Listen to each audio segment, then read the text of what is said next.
Jumpa kembali di MTT Journey Inspiration of Life. Pagi ini saya mau coba sharingkan teman-teman dengan temanya hubungan istimewa antara Tuhan dan kita hanya terjadi jika kita hidupkan roh Tuhan di dalam keseharian hidup kita, di dalam roh kita.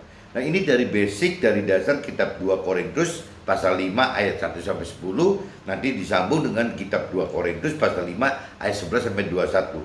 Inti di sini teman-teman yang dimaksud dengan hubungan istimewa teman-teman. Ini relatif banyak sekali orang-orang yang tidak mengenal, belum mengerti bahwa yang namanya kita mengenal, mengerti dan mampu melakukan firman Tuhan itu benar-benar terkait teman-teman, terkait langsung dengan bagaimana kita menghidupkan roh Tuhan teman-teman. Nah, ini banyak orang yang tidak sampai dengan ada kemampuan mengerti seperti ini teman-teman. Jadi pada umumnya kalau kita melihat pada umumnya gitu, di dunia ini terdiri mungkin ada dua atau tiga kelompok orang gitu. Jadi kelompok yang pertama teman-teman, saya kategorikan orang yang orang yang uh, tidak terlalu peduli akan keberadaan Tuhan dan akan firman Tuhan gitu. Jadi dia hidup cuma mengalir saja, mengikuti pikiran perasaan kehendaknya sendiri. Dia mengalir saja mengikuti apa yang ada istiadat tradisi ya biasa lakukan gitu. Jadi biasanya seperti itu teman. Itu kalau saya bilang orang-orang seperti ini dikatakan orang dunia gitu, karena tidak dengan pola pikir hidup, dia dasarnya dari perintah peraturan Tuhan gitu, perintah peraturan dari pribadi Tuhan melalui firman Tuhannya. Biasanya orang dunia tidak melakukan ini teman-teman.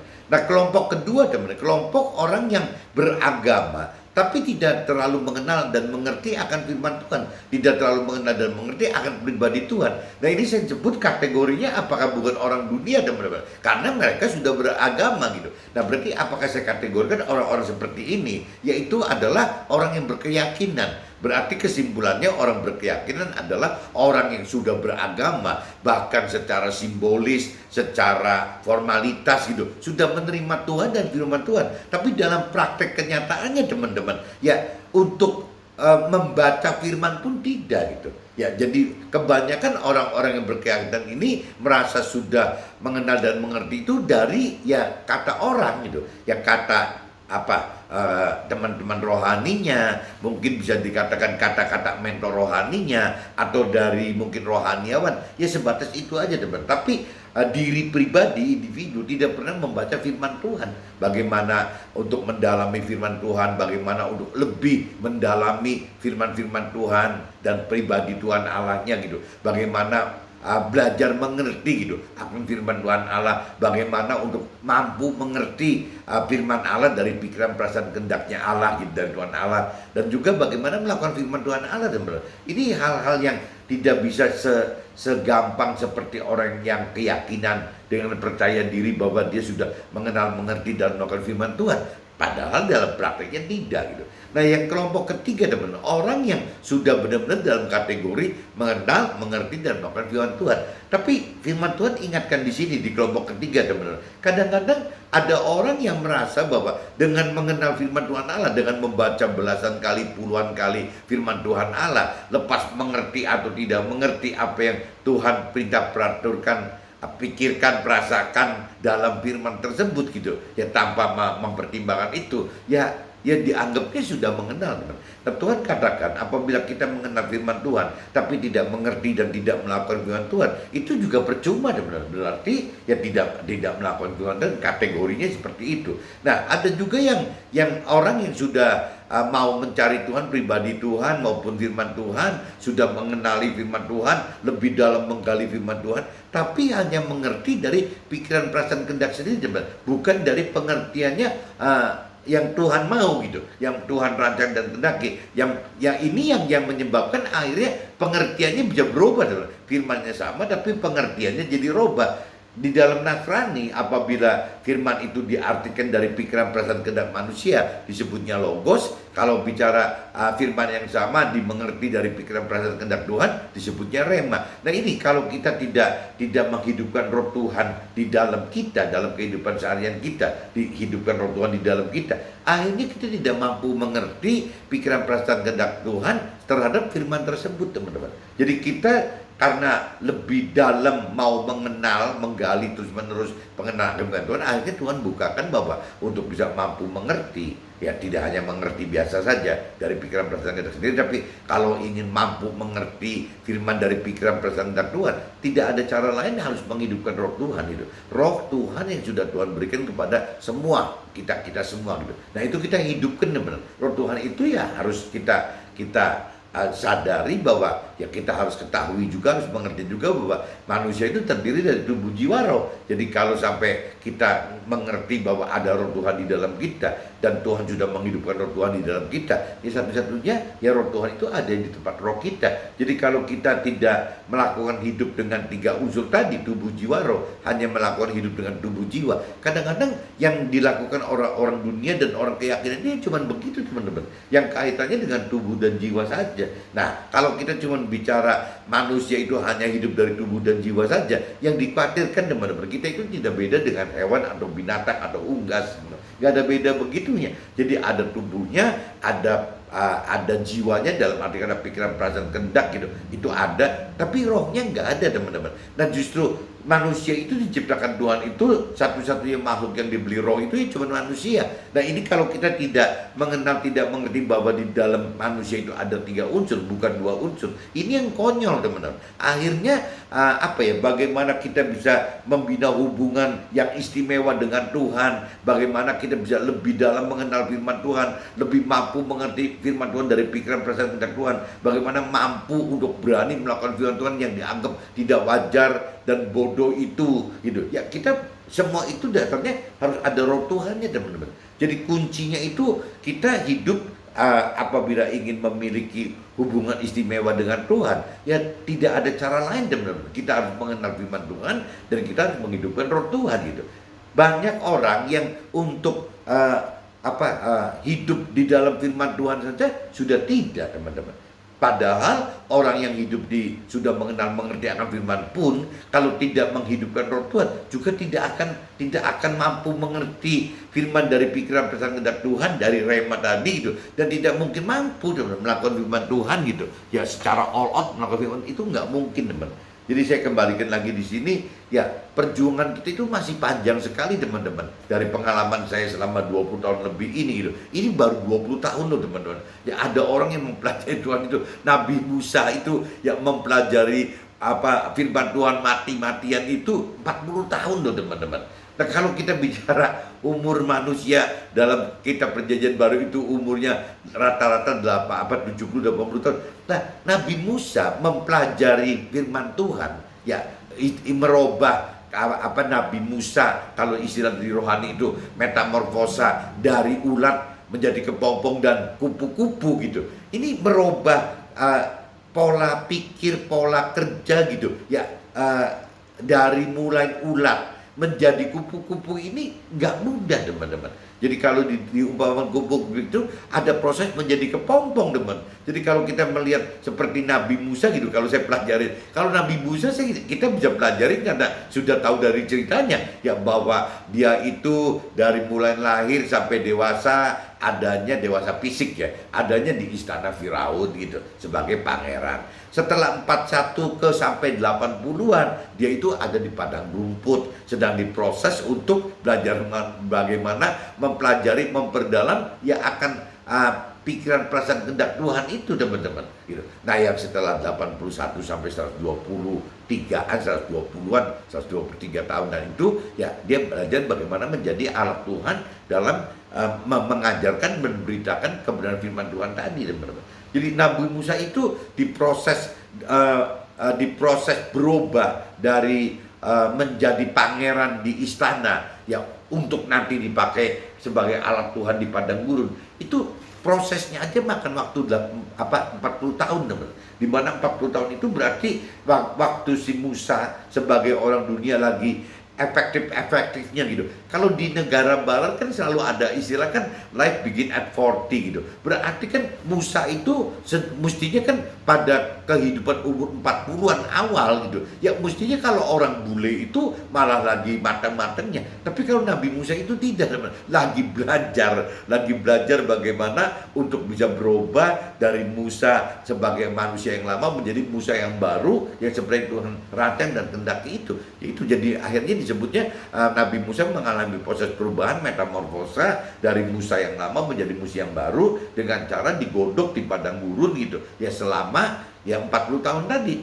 Jadi 40 tahun bagaimana Nabi Musa dididik di istana sebagai, kalau kita bicara sekarang disebutnya sebagai ulatnya gitu, 40 tahun menjadi ulat, dan 40 tahun di padang rumput teman. Nabi Musa itu dididik menjadi kepompong gitu, jadi diem aja di situ gitu. Nah yang 40 tahun terakhir yang ketiganya Nabi Musa menjadi kupu-kupu, bagaimana menjadi alat Tuhan di dalam padang gurun selama 40 tahun teman, membawa jemaat dan umat sebanyak 2 juta orang dari Mesir pindah ke kota Kanaan, ke kota. Ya kalau kita bicara di perjanjian baru, kota Kanaan itu ya berarti surga teman-teman. Kalau dicerita di kita perjanjian lama, kota Kanaan itu yang penuh susu dan madu. Janji Tuhan seperti itu gitu. Tapi kalau kita sudah masuk ke dalam perjanjian baru, kota Kanaan baru itu adalah surga. Bedanya apa? Kalau Kanaan di zaman kita perjanjian lama adalah sifatnya fana gitu. Masih bisa ada batas waktu ditinggalkan. Tapi kalau bicara masuk ke dalam Kanaan baru di dalam surga itu sifatnya udah kekal teman.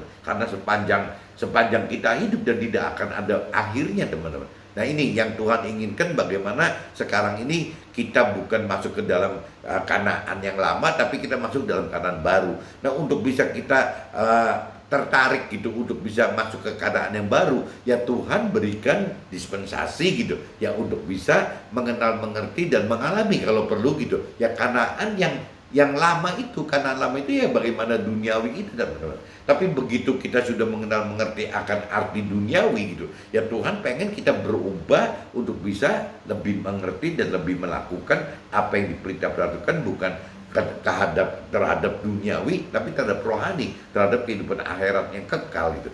Bedanya di sini teman-teman. Jadi saya ingat sekali lagi bahwa sangat diperlukan pengalaman saya selama 20 tahunan ini gitu ya. Itu yang membuat saya lebih mengenal, lebih mengerti akan firman Tuhan dari pikiran perasaan Tuhan. Nah di situ ada pengertian yang timbul dari saya, itu berarti bahwa hidup itu yang Tuhan rancang kendaki itu beda sekali dengan apa yang dunia inginkan teman. Apa yang dunia rancang dan inginkan. Kalau dunia rancang inginkan itu kan bagaimana targetnya sih dari kecil teman, dididik oleh orang tua saya itu bagaimana menjadi sukses duniawi gitu. Ya bagaimana saya bisa mendapatkan kebahagiaan duniawi, bagaimana saya bisa memenuhi nafsu-nafsu duniawi. Nah ujungnya itu semua teman, akhirnya karena prinsipnya seperti itu gitu. Ya berarti kita hidup di dunia itu mesti all out untuk dunia. Nah orang banyak terdidik oleh orang tuanya atau oleh kakek neneknya atau leluhurnya, yaitu hanya dengan persepsi bagaimana sukses di dalam target duniawi tadi. Nah karena targetnya utama adalah target sukses, maka akhirnya segala macam cara itu diabaikan teman. Segala cara itu dihalalkan gitu. Ya akhirnya bagaimana untuk mencapai sukses duniawi, target sukses duniawi itu ya segala macam cara diperbuat teman-teman. Nah ini kan yang bertentangan sekali dengan apa yang diperintahkan oleh firman Tuhan, bertolak belakang teman-teman. Itu cerita mencapai target sukses duniawi.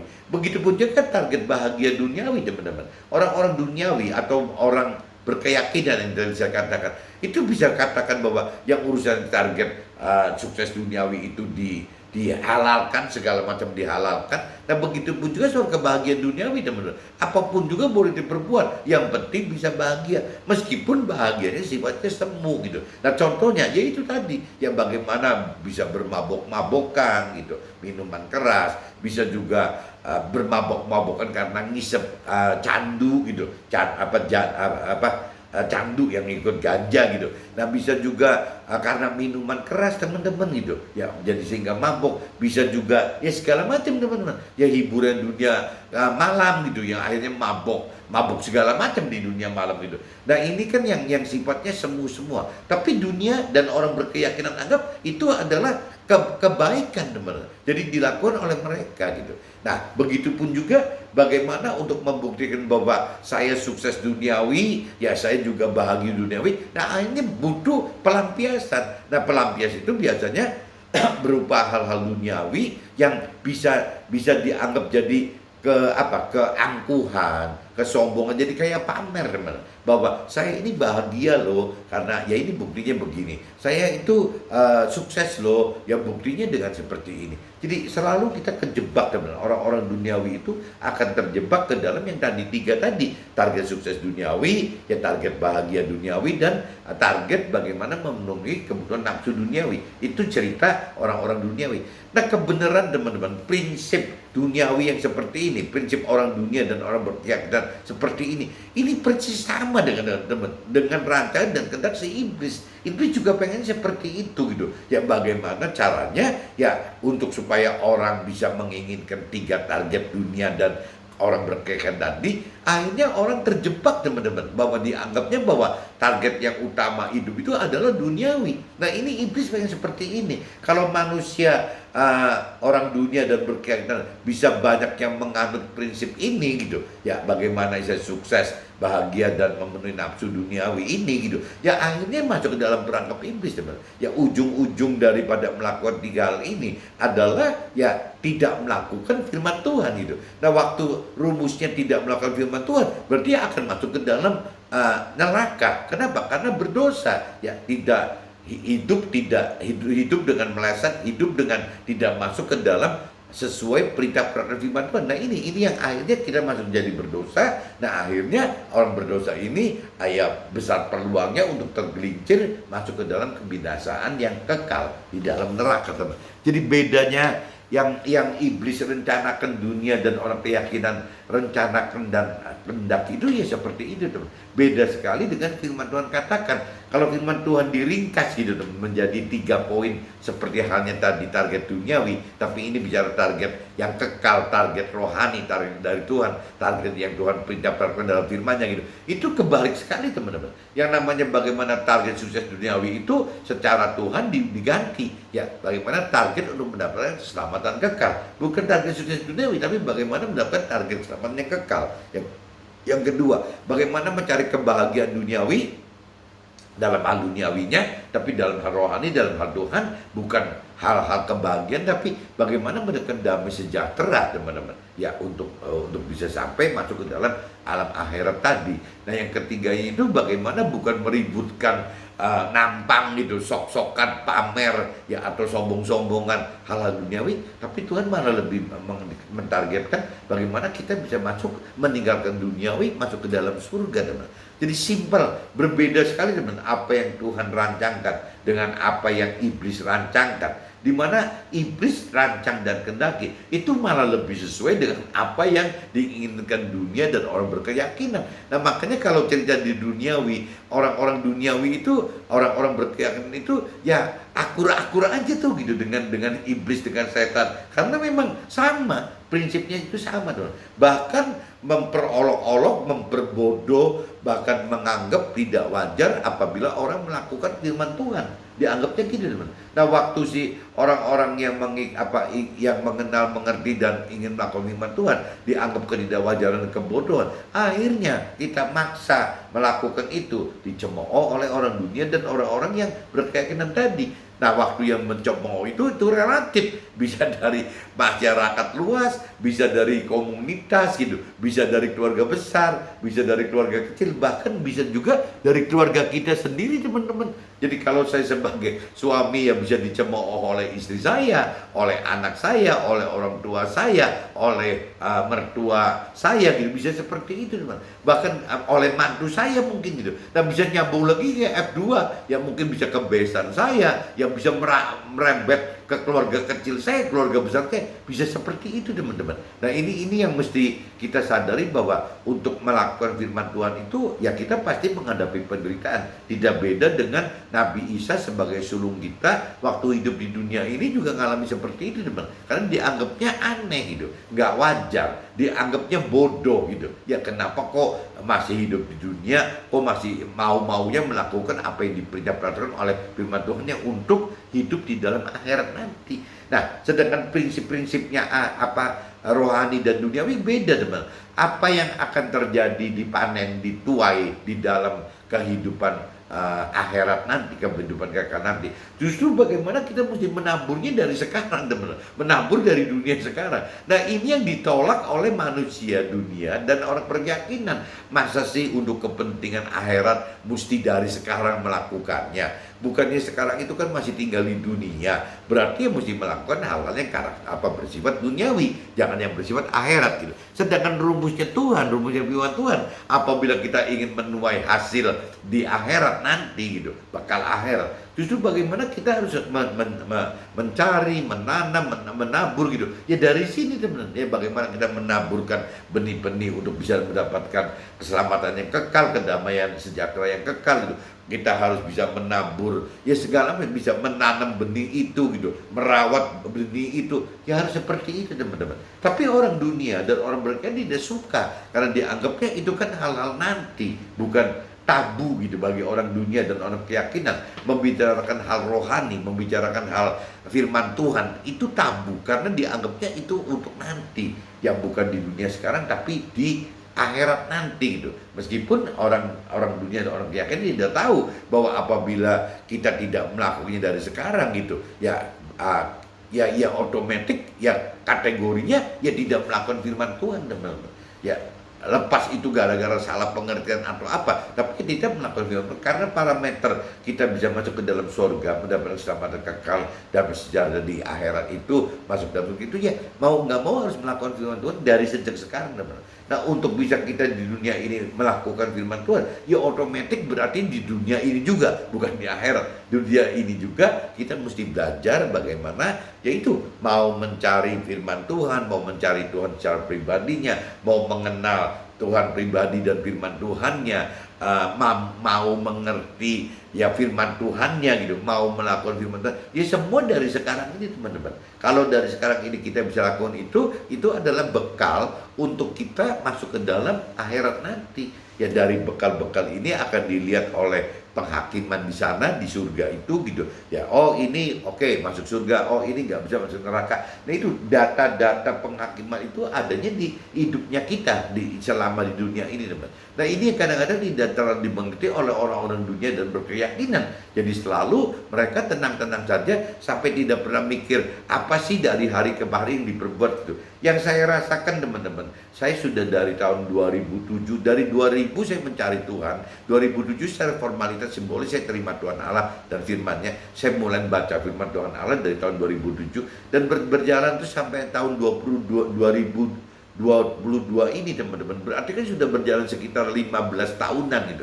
Nah, saya anggap 15 tahun saya membaca firman Tuhan, dan kalau di jumlah sebelum itu berarti sampai 7 lagi. Ya udah 22 tahun saya mencari Tuhan gitu. Ya ternyata tidak habis-habis teman-teman. Apa yang kita mesti lakukan, persiapan mendapatkan bekal di akhirat itu ternyata selama 15-22 tahun ini yang saya lakukan tidak pernah habis teman-teman. Tetap berkurang terus. Sampai akhirnya ya kalau saya pelajarin sampai kalau kita mau lebih menyeriuskan soal hubungan kita harus istimewa dengan Tuhan. Ya dalam arti kata kedalaman pengenal firman-Nya ada, kemampuan mengerti firman-Nya menjadi rema itu ada, keberanian untuk melakukan firman itu ada. Itu ternyata 15-22 tahun itu tidak ada artinya teman-teman. Ya, karena semakin saya makin umur mencari Tuhan itu makin tua, ya berarti udah menjelang 22 tahun saya mencari dan mengenal Tuhan itu, ternyata kehidupan saya jadi sekarang berubah teman-teman. Ya mungkin sesuai dengan umur fisik saya di dunia ini, jadi ya saya malah mulai mencari bagaimana sampai nanti datang kematian saya gitu, kiamat kecil saya datang. Saya itu pengen lebih dalam mengenal firman Tuhan. Saya lebih ingin mampu mengerti firman Tuhan, dan saya ingin mampu lebih banyak melakukan firman.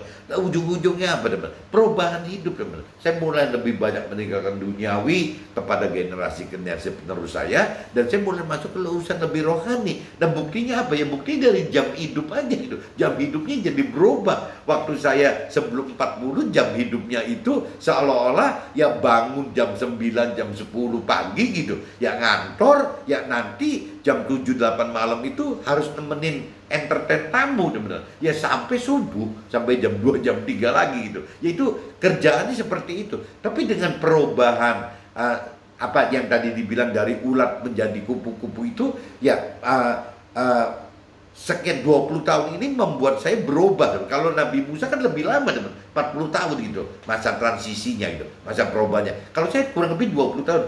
20 tahun itu membuat saya jadi berubah. Pola paling gampang pola hidupnya teman. Sekarang yang namanya tidur itu tidak bisa lewat jam 9, 10. Kalau tempo hari kan kebalik, bangunnya itu jam 9, 10 pagi. Sekarang tidurnya teman-teman jam 9, jam 10 malam gitu. Kan udah berbalik sekali. Bangunnya teman-teman, kita bangun jam 2, jam 3 gitu. Ya, dulu tidurnya itu baru 2, jam 3 gitu. Jam 2, jam 3 pagi. Ini jadi hidupnya itu kan benar-benar bertolak belakang teman-teman. Yang satunya tidurnya sebelum mengenal Tuhan, kita tidur jam 2, jam 3 pagi gitu. Ya bangunnya jam 9, jam 10 pagi gitu. Tapi kalau sekarang terbalik teman-teman. Tidurnya itu jam 9, 10 pagi, bangunnya jam 2, 3 pagi. Itu yang real kejadian seperti ini teman-teman. Dan saya coba praktekkan teman, dari mulai pagi saya membuat saat teduh ke Tuhan, dari mulai apa ya, mulai membaca firman Tuhan, ya disambung lagi dengan men-sharingkan kepada teman-teman bentuknya tertulis, masuk lagi persiapan membuat draft untuk membuat vlog gitu, vlog seperti ini saya persiapkan dari malam dan subuh teman-teman. Saya persiapkan sampai apa ya, udah sharing segala macam gitu. Akhirnya sampai yang namanya jam setengah 7, jam 7 itu selesai. Ya saya berangkat kantor, di kantor jam setengah 8 atau jam 8 saya bikin vlog, sampai jam setengah 9 atau jam 9 gitu. Sudah, jam 9 ini saat kerja teman-teman. Saat kerja, ya tapi tetap masih apa ya, mengarahkan urusan usaha, karena sebagai fungsi komisaris berarti saya cuma makronya aja gitu, yang besar-besarnya aja.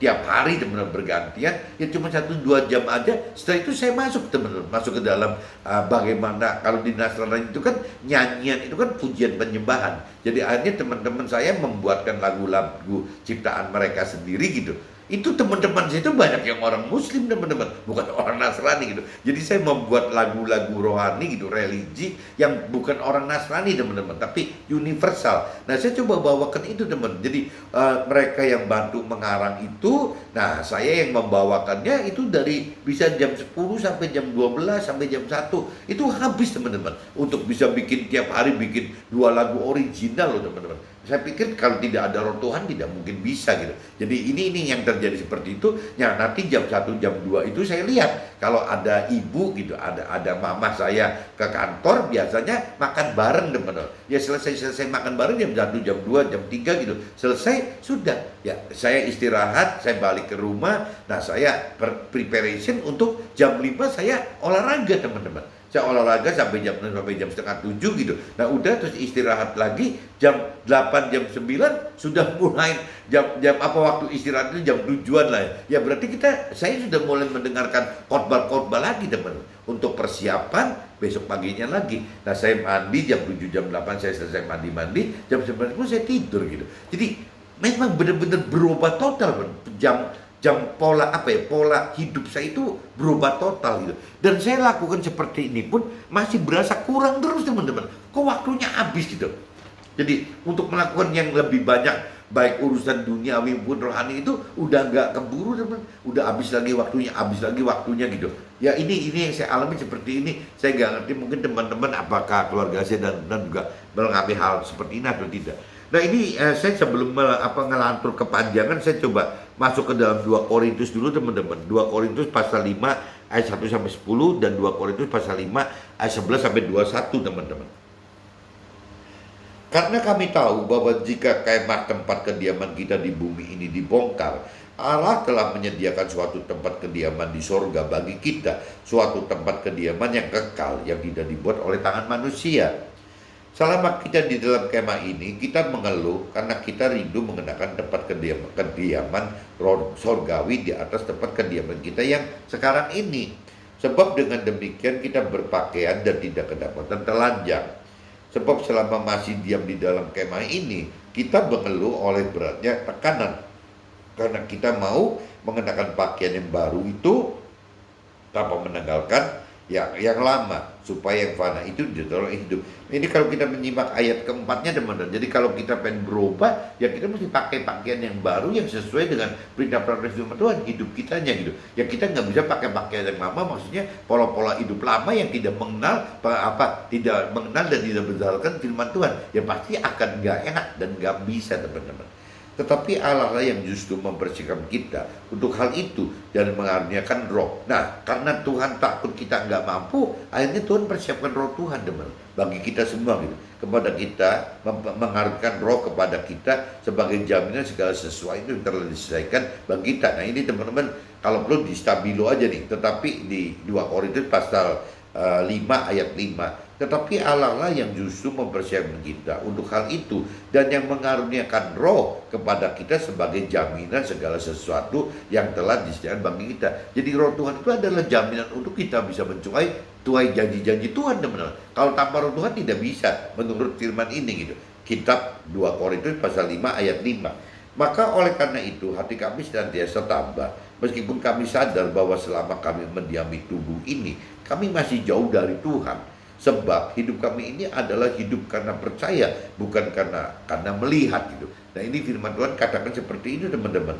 Tetapi jadi kalau cerita prinsip-prinsip rohani itu terbalik dengan prinsip dunia, teman-teman.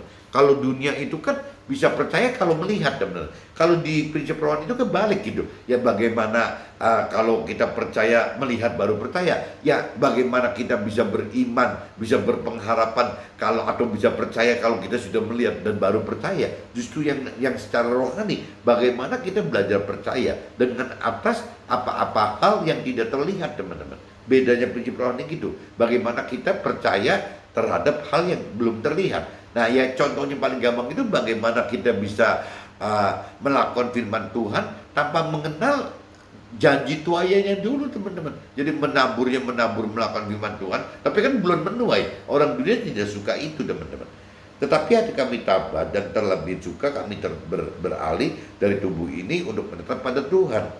Sebab itu juga kami berusaha, baik kami diam di dalam tubuh ini maupun kami diam di luarnya, supaya kami berkenan kepada Tuhan gitu. Sebab kita semua harus menghadap tahta pengadilan nanti waktu meninggal di akhirat itu, supaya setiap orang yang memperoleh apa yang patut diterimanya dan apa yang dilakukannya dalam hidupnya itu baik ataupun jahat. Jadi nanti orang-orang akan mengalami penghakiman di situ dan menghadapi penghukuman juga, teman-teman. Yang melakukan kebaikan yang akan masuk menjadi dalam surga, yang melakukan kejahatan tidak akan masuk gitu. Ya akan masuk ke dalam neraka malah. Nah ini saya sudah bacakan, teman-teman, di kitab 2 Korintus pasal 5 ayat 1 sampai ayat 10. Nah saya berlanjut, teman-teman, ke 5 Korintus 5 Korintus pasal 11 sampai pasal 21, teman-teman. Judul perikopnya pelayanan untuk pendamaian. Itu judul perikopnya itu. Kami tahu apa artinya takut akan Tuhan.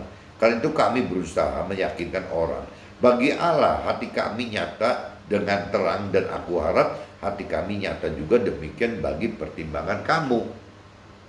Dengan ini kami tidak berusaha memuji-muji diri kami sekali lagi kepada kamu, tetapi kami mau memberi kesempatan kepada kamu untuk membanggakan kami, supaya kamu dapat menghadapi orang-orang yang bermegah karena hal lahiriah dan bukan batiniah gitu.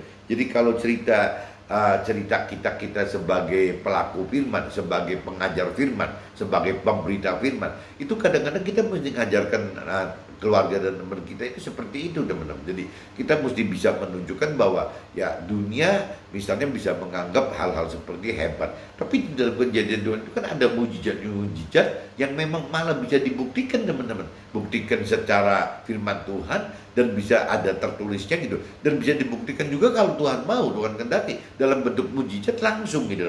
Itu bukan mustahil gitu, di dalam Tuhan itu bisa seperti itu teman-teman.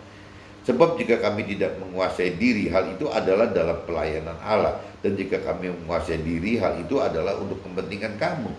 Sebab kasih yang dari Tuhan, kasih yang dari firman Tuhan Allah itu, kasih yang dari Nabi Isa itu yang menguasai kami. Karena kami telah mengerti bahwa jika satu orang sudah mati untuk semua orang, maka mereka semua sudah mati. Kalau dari sisi Nasrani kan karena memang Nabi Isa dianggap dikorbankan oleh Tuhan gitu ya. Jadi selalu katakan Nabi Isa, mengaitnya dengan Nabi Isa gitu.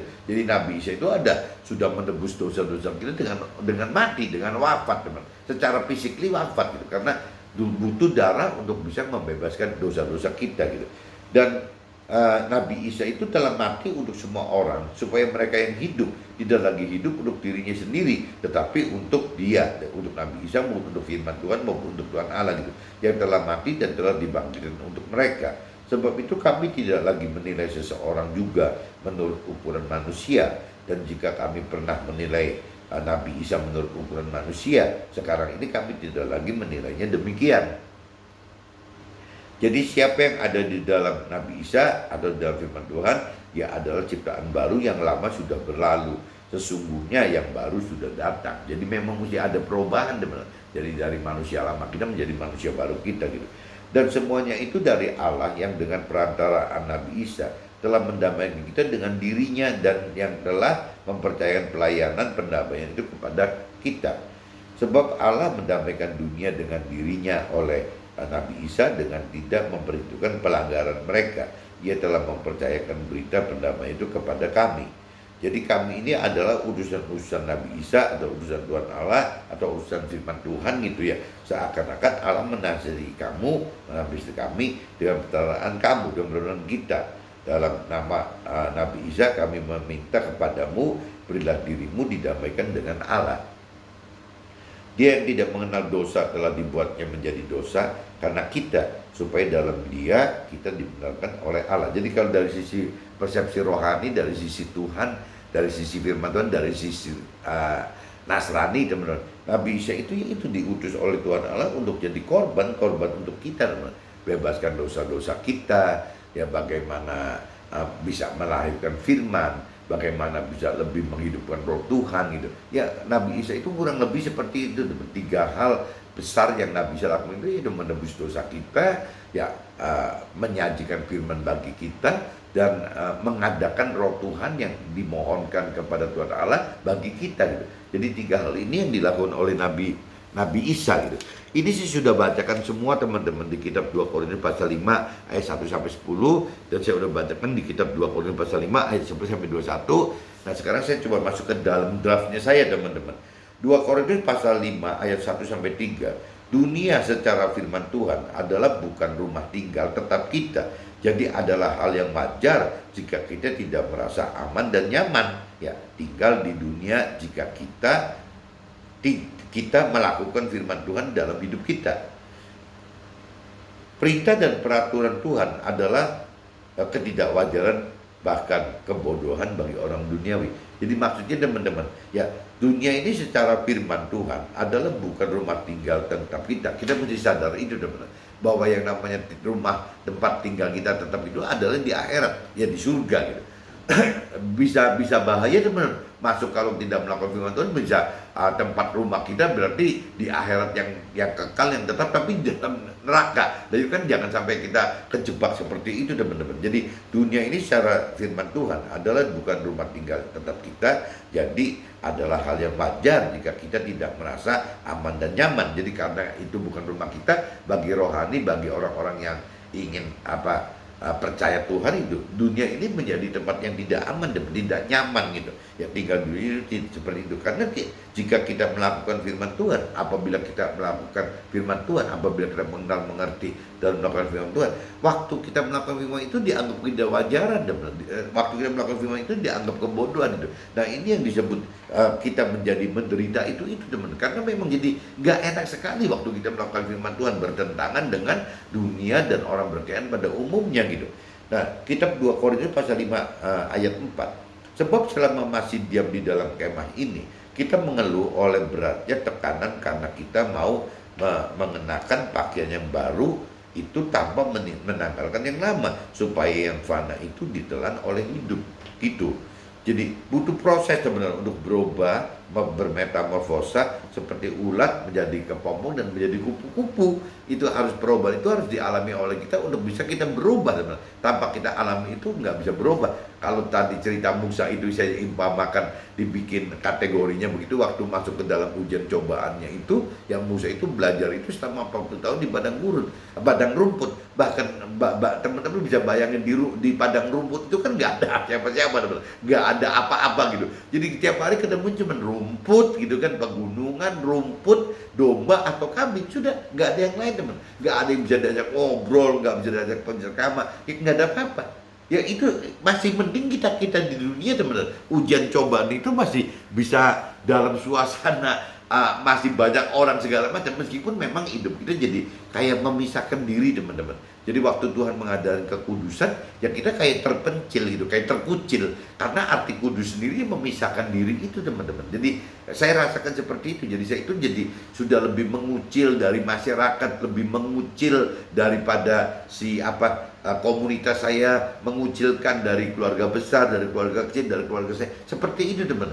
Sebagai nanti persiapan waktu satu saat dipakai menjadi alat Tuhan, ya untuk menyebarkan kemana-mana itu teman-teman. Waktu menyebarkan itu kan konsekuensi untuk dihina, ditekan, diapakan itu kan besar sekali teman. Makanya Tuhan persiapan kita yang akan dijadikan alat Tuhan itu ya dengan seperti Nabi Musa tadi teman-teman. Cuman prosesnya mungkin beda-beda. Kalau saya bermetamorfosa tadi saya cerita paling gampang begitu. Yang biasa tidur jam 2-3 pagi, bangun jam 9-10 pagi gitu. Ya, sekarang dibalik.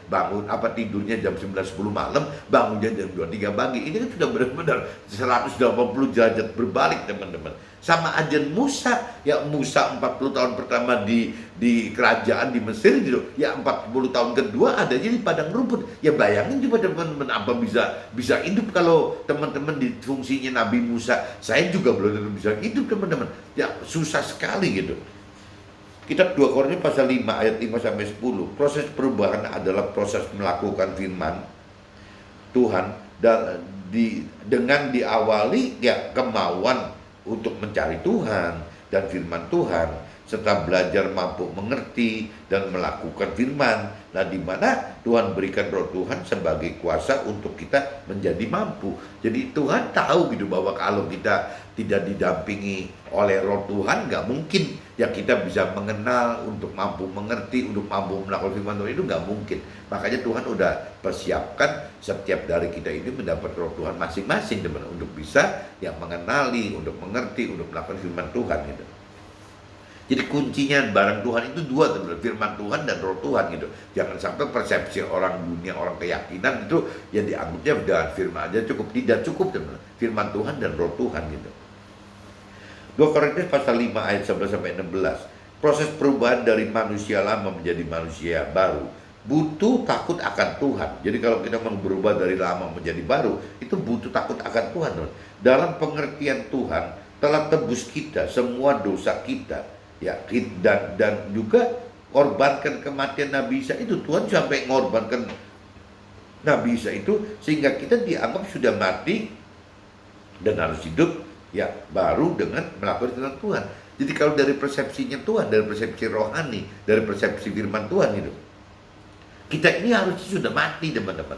Ya kenapa? Dan karena Tuhan udah nebus kita dengan mau mengorbankan Nabi Isa itu. Jadi kalau memang Nabi Isa itu mati karena untuk menebus kita dari kacamata Tuhan, ya berarti kita juga berarti udah mati dong. Nah, kita berarti harus mati ya untuk maksudnya bukan mati fisiknya seperti Nabi Isa, tapi mati nafsu duniawi kita, nafsu daging kita, mati ke daging kita. Nah, dalam arti kata ya apa yang nafsu-nafsu duniawi itu dirubah menjadi bagaimana ya melakukan hidup sesuai dengan perintah peraturan firman Tuhan. Jadi beda sekali dengan nafsu duniawi tadi, beda sekali juga ujung rancangan kehendaknya teman-teman. Kalau rancangan kehendak duniawi itu nanti akhirnya ke kiri gitu, kalau yang namanya rancangan kehendak rohani Tuhan itu lari akhirnya ke kanan, satu ke akhirat, satunya ke dunia yang fana gitu. 2 Korintus pasal 17. Jadi siapa yang ada dalam firman Tuhan, ia adalah ciptaan baru. Yang lama sudah berlalu. Sesungguhnya yang baru sudah datang.